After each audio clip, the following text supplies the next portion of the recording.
Nagtayo sila ng isang tent at isa pa uli. Sa pinakamalaking tent nila inilagay ang kanilang mga gamit. Sa dalawang tent naman siguro sila matutulog. Nag-i-enjoy ako sa mga bagay na ibinababa nila mula sa trailer. Lumukso ang puso ko na makita kong may bisikleta na ibinaba. Sa amin ay ilan lang ay may bisikleta. 3 lang yata.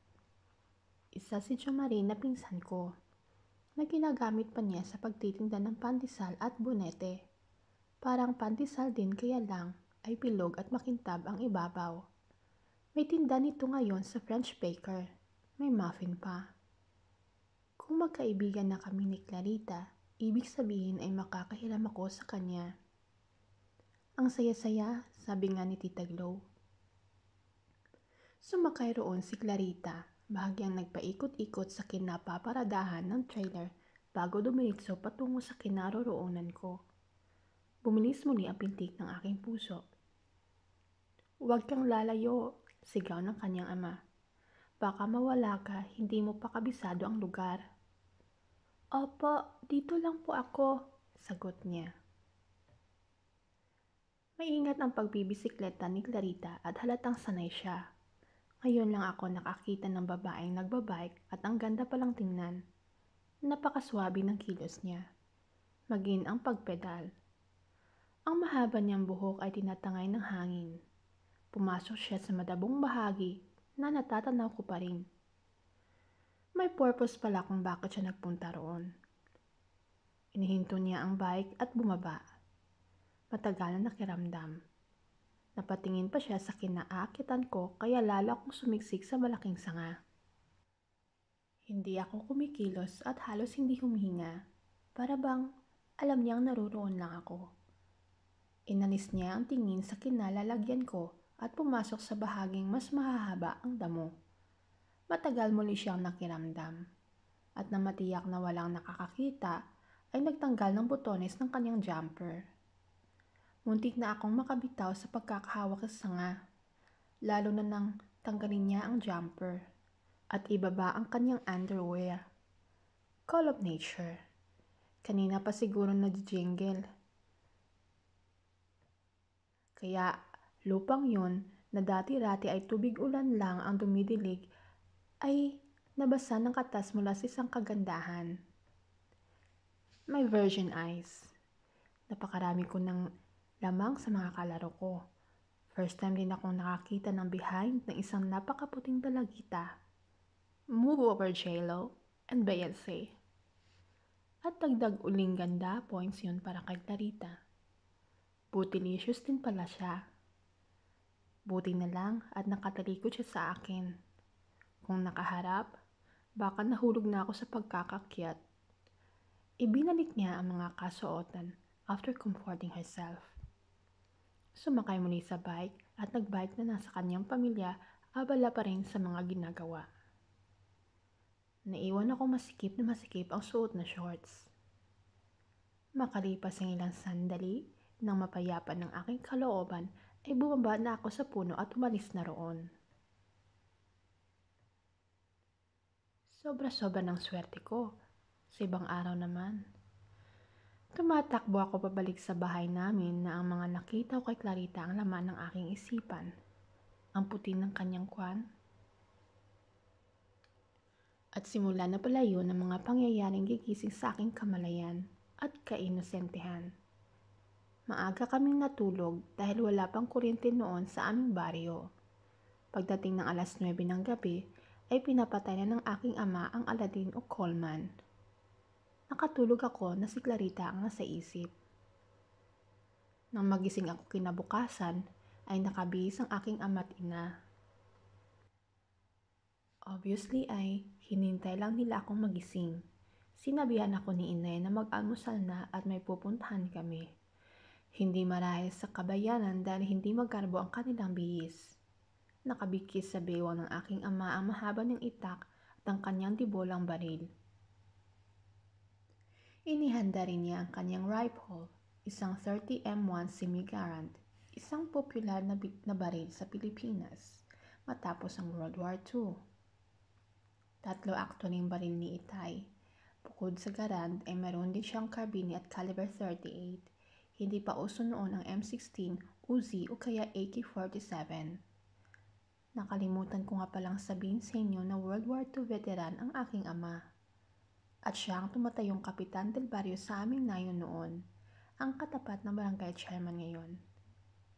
Respetado sa aming lugar ang aking ama at kinatatakutan. Maraming kwento ang matatanda sa aming nayon sa kanyang exploits noong panahon ng giyera. Marami raw siyang napatay na Hapon, although hindi ko naman maitanong sa kanya. Mataas siyang lalaki, kayumanggi, at maganda ang tindig. Para siyang ang dating general na naging senador na si Rodolfo Biazon. Hawig din siya sa NBA coach na si Larry Brown. Masayahin ang aking ama at malakas ang karisma, kaya hindi katakataka na napangasawa niyang aking ina na ang sabi naging mutyan ng nayon noong kabataan.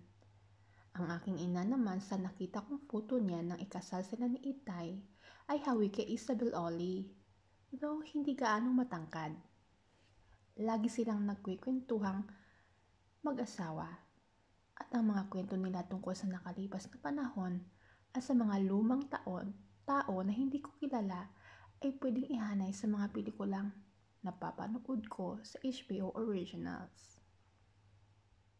Pinanatan ko agad ang nilagang saging at kape pagkatapos kong magmumog. Hindi naghatid ng pandesal si Chomay, sinay. Hindi pa raw nakabili ng harina. Mahilig kasi ako sa tinapay pero kapag may nilagang saging, okay lang na walang pandesal o bunete. Saan po tayo pupunta? Tanong ko. Sa mga bagong lipat para matanggap dito sa ating nayon. Lumukso ang puso ko. Sina Clarita, sa kanila kami pupunta. Bago ako nakapag-react ay may mga nagpataot po. May kababaryo namin. Maayos din ang bihis. Kasama namin sila sa pagpunta kina Clarita. Yun kasi ang kaugalian sa amin. Pag may bagong lipat, ay halos buong baryo ang sumasalubong at tumatanggap. Minadali ko ang pag-aamusal at agad akong nagbihis. Gusto ko na agad makita si Clarita. Matagal kong tinitignan ang sarili ko sa salamin. Tiniyak kong poging-pogi ako sa paningin niya sa pagkikita naming muli. Saglit pa, isang pulutong kami na tinungo ng lugar ni na Clarita. Nagpapausok ng mga tuyong dahon at damo ang mag-anak ni na Clarita nang sapitin namin ang kanilang lugar. Uso noon ang pagpapausok para maitaboy ang lamok. Ngayon ay bawal na dahil nakakaapekto sa ozone layer. Kahit ako ay guilty sa ganitong krimen sa kalikasan noon. Kaya lang, sino ba naman ang mag-aakalang sa sobrang berde ng lugar namin noon ay mauuso pala 30 years after ang climate change? The inconvenient truth, sabi nga ni Al Gore. Masayang sumalubong ang mag-anak ni na Clarita sa amin. Halatang na-appreciate nila ang ginawang effort ng mga kanayon sa pagdalaw sa kanila. Nagpakilala ang aking ama at ipinakilala isa-isa ang iba pa naming kasama. Nagpakilala rin si na Clarita. Ang kanyang ama ay si Cafloro, ang kanyang ina ay si Aling Elena. Ang dalawa niyang kapatid na lalaki ay sina Jerry, kulot ang buhok, at si Randy, nakasalamin na. Mukha silang mababait na mag-anak. Though sa tingin ko ay medyo suplado si Cafloro. Kumislap ang mga mata ni Clarita nang makita ako. Ako naman ay parang binata na inayos ang damit nang magtama ang aming mga mata. Nakaramdam uli ako ng excitement. Sana kasing edad na niya ako. Bagong paligo siya. Para siyang country singer sa suot niyang blouse na printed at mahabang palda na kulay brown. Nakalugay ang kanyang buhok na medyo basa pa. Naka-boots. May kasama kaming mga dalakita na kasing edad niya pero nang magtabi-tabi sila at magpakilalahan, nagmukhang chimiaa Maid or Chimay in Maricel Soriano's lingo, ang mga ito sa tabi ng aking mahal. Aking mahal daw oh. Nagkaroon ng kaunting salo-salo nang magluto si Aling Elena ng salabat. Naglabas din sila ng biskwit na sa lata. Nauwi ang tsikahan kung saan-saan.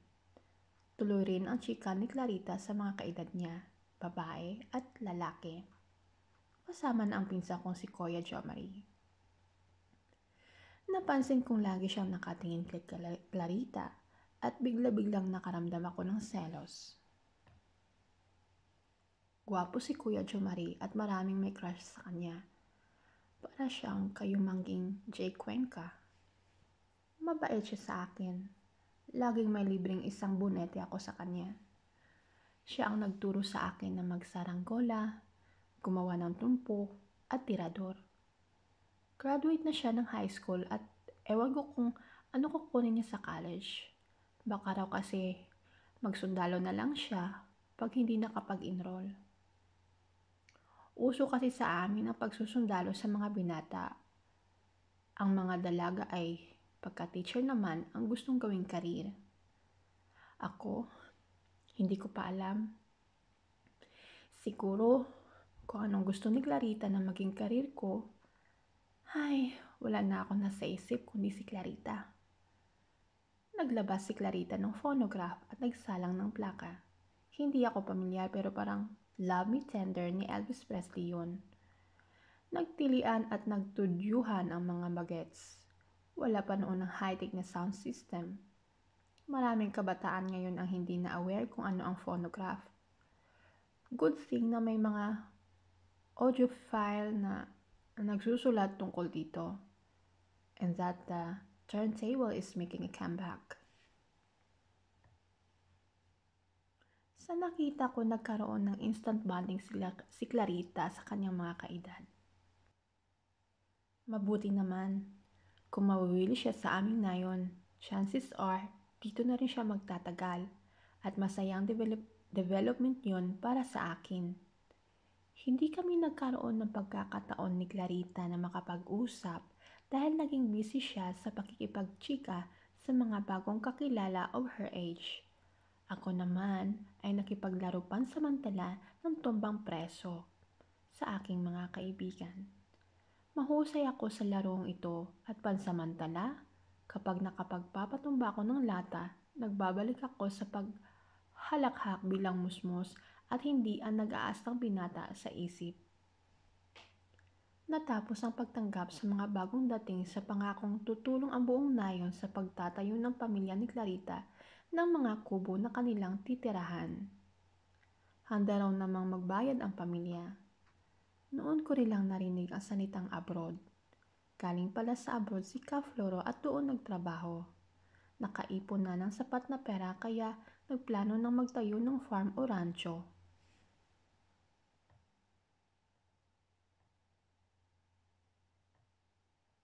Nalaman ko rin na ang isang kuya ni Clarita, si Jerry, ay malapit na rin mag-abroad. Dahapit hapon na nang umalis kami roon. Hindi man lang ako nakakaway kay Clarita. Pero masaya ako na nakita ko siya. Habang naglalakad kami pa uwi, ay inakbayan ako ni Kuya Jomari. Insan, bulong niya sa akin. Nakita ko na ang mapapangasawa ko. Nagulat ako. Ha? Sino? Tanong ko. Yung mistisa. Liligawan ko siya. Ngumiti si Kuya Jomari sa akin at kumindat. Nakaramdam ako ng galit sa kanya. Hindi ako nagsalita. Maganda si Clarita, insan. Bagay na bagay kami. Tugtong pa niya at kumindat muli sa akin. Ulul! Sigaw ng isip ko. Actually, hindi pa uso ang ekspresyon na ulul noon. Ito lang ang pinaka-description kung paano ko naramdaman ang pagtutol sa kanyang mga sinasabi. Tumango na lang ako at mahinang sumagot. Oo, bagay nga kayo. Pero sa sulok ng isip ko ay may karutong yun, ulul.